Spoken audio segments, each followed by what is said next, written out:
When people think of Vermont, a lot of the time they think dairy cows.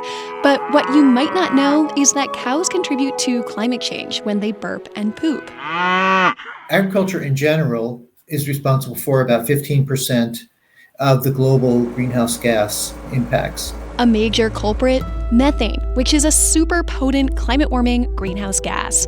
In the short term, methane has 80 times the warming power of carbon dioxide. That's because of how it traps radiation. It's better at holding heat in the atmosphere. And one major source of it is when cow manure breaks down. It might not sound like much, but it adds up. Monument Farms in Weybridge, Vermont is a small dairy farm that's trying to do something about it. At this facility, we have around 540 cows right now. A cow can eat 60 pounds of feed a day and drink 40 to 60 gallons of water a day. That turns into 33 gallons of waste per milking cow per day. Multiply that by 540 cows, and the animals on this farm are producing more than 15,000 gallons of manure every day. Basically, what's in it is particles of the feed that never broke down in the cow's stomach. Traditionally, farmers let that manure break down in an open-air lagoon before spreading it on their fields as fertilizer. But in the process, methane is released into the atmosphere as a byproduct. If that process is enclosed, that methane is captured. And that's being done on some farms, like Monument, by something called a biodigester. The manure gets pushed and there's a graded floor at the end that'll drop down into a trench.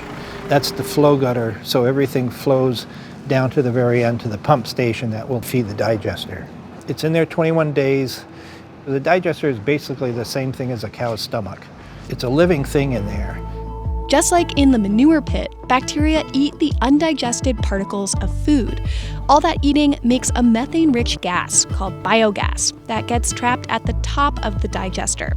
As for what's left over, as more comes in, it just keeps getting pushed across, comes out the other end. It then gets pumped up to the separator where we squeeze it with an auger through heavy screens.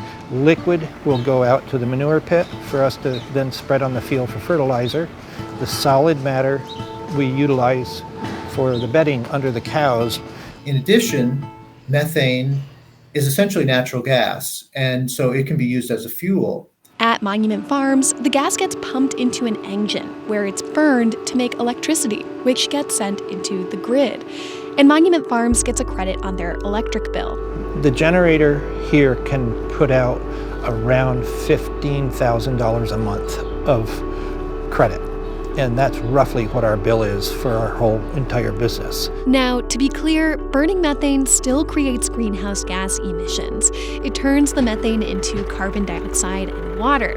But CO2 is a much less powerful greenhouse gas in the near term. So, if done well, this is a better alternative to directly releasing methane into the atmosphere. Given the potential that we currently have for reducing methane from oil and gas and from livestock, we could avoid a quarter of a degree Celsius of warming by mid-century, which is very significant.